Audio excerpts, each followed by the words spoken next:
and on we'll go.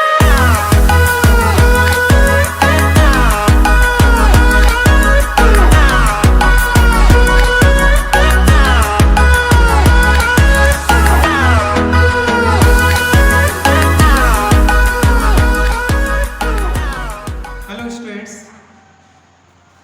ये आज मैं आपको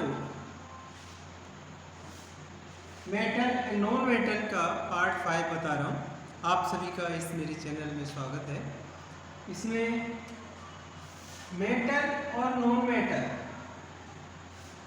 लास्ट पार्ट में मैंने बताए थे, मिनरल्स और ओर्स के बारे में बता चुका था। जब कोई ऐसी प्रोसेस जिसमें प्योर मेटल मिलता है, जिस प्रोसेस के बाद और से एक स्टेप बाय स्टेप कुछ टेक्निकल प्रोसेस होती है, तब ये आपको और से मेटल मिलता है जिसे हम यूज कर सकते हैं, क्योंकि जो और होता है वो यूजेबल नहीं होता। तो एक केमिकल टेक्निकल प्रोसेस होती है जिससे कि एक्सट्रैक्शन कहते हैं। ये एक एक्सट्रैक्शन ऑफ मेटल को हम मेटलर्जी कहते हैं। तो chemical and technological process, chemical and technological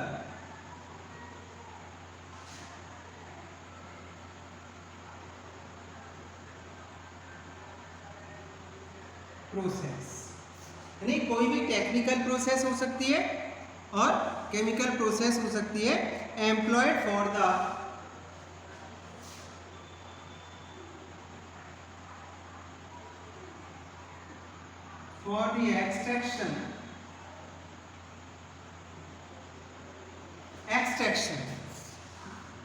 the extraction of metal from its ore.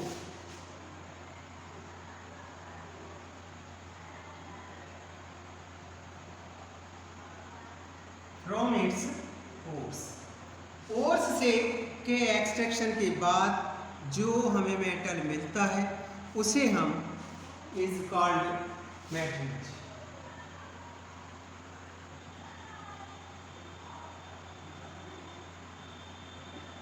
उसे हम मेटलर्जी कहते हैं। मेटलर्जी में कई स्टेप से जाता है। Concentration of ore, extraction of metal,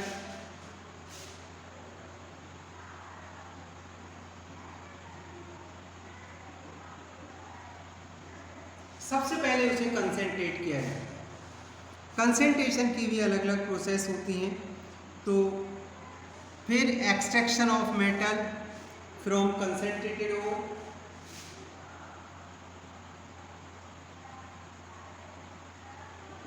extraction of metal from its concentrated ore.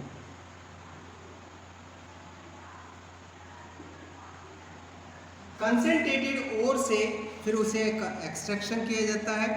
Extraction के बाद प्योरीफाइंग और रिफाइनिंग होती है।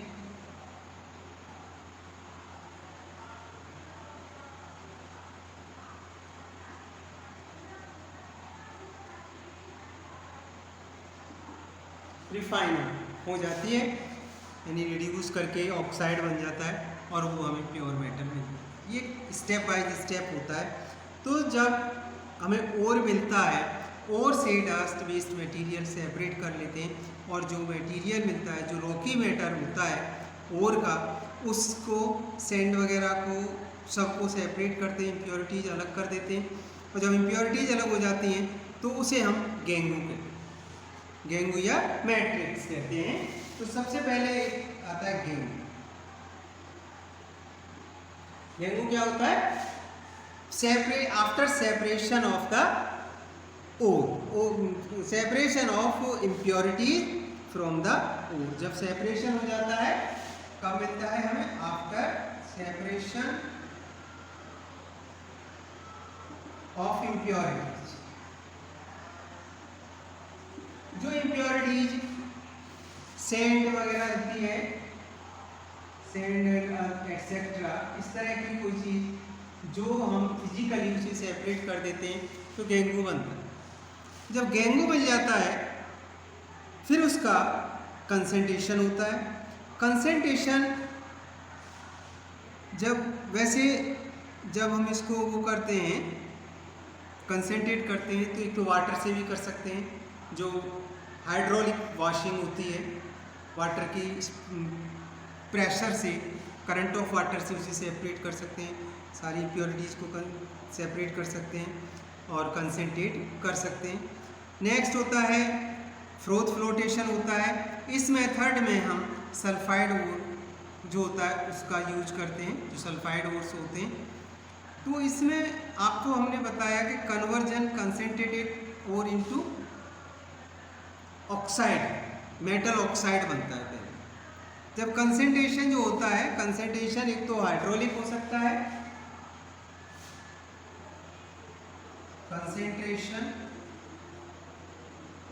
कंसंट्रेशन एक हाइड्रोलिक हो सकता है,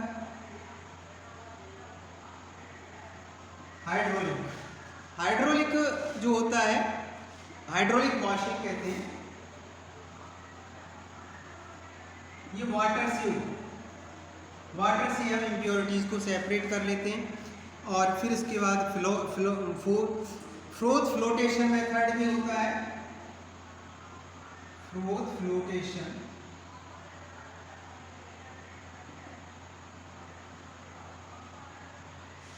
फ्लोटेशन मेथड को भी यूज कर सकते हैं।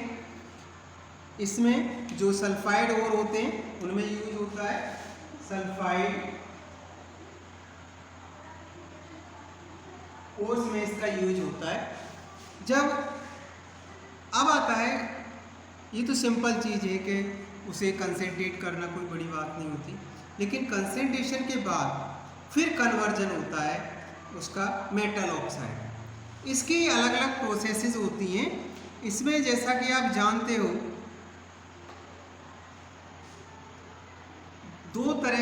तीन तरह के मेटल होते हैं, low reactive metal, medium reactive metal और high reactive metal.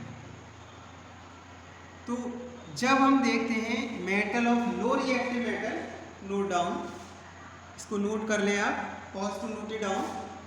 Then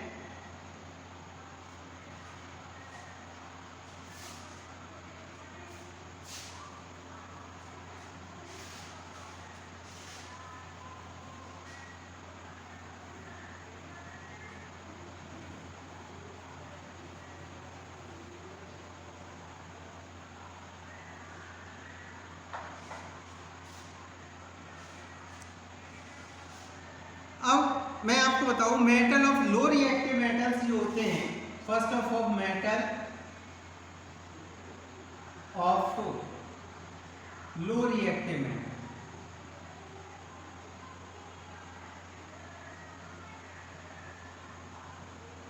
low reactive metal of low reactive जो होते हैं,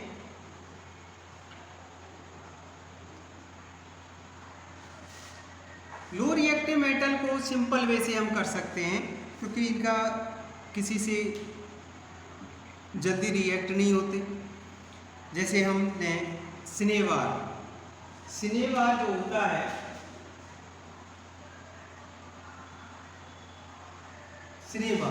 सिनेवार किसका ओर है? सिनेवार जो होता है HGS,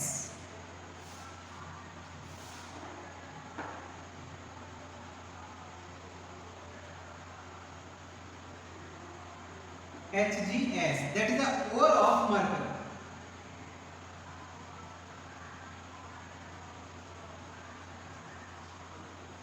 Hg उसका सिंबल होता है। इसको हम सिर्फ ऑक्साइड के साथ रिएक्शन कराते हैं, हीट करते हैं, और हीट करने पर ये ऑक्साइड में चेंज हो जाता है, ऑक्साइड से फिर रिड्यूस कर लेते हैं। बस इतना सा होता है लो रिएक्टिव मेटल में। HGS ये ओर है, ओर को हीट करते हैं, हीट मीन्स ऑक्सीजन इसके साथ मिक्स होता है, तो HgO प्लस SO2 बन जाए। जब SO2 बनता है तो इसमें HgO को फिर रिड्यूस करते हैं, रिड्यूस करने के बाद ऑक्सीजन इससे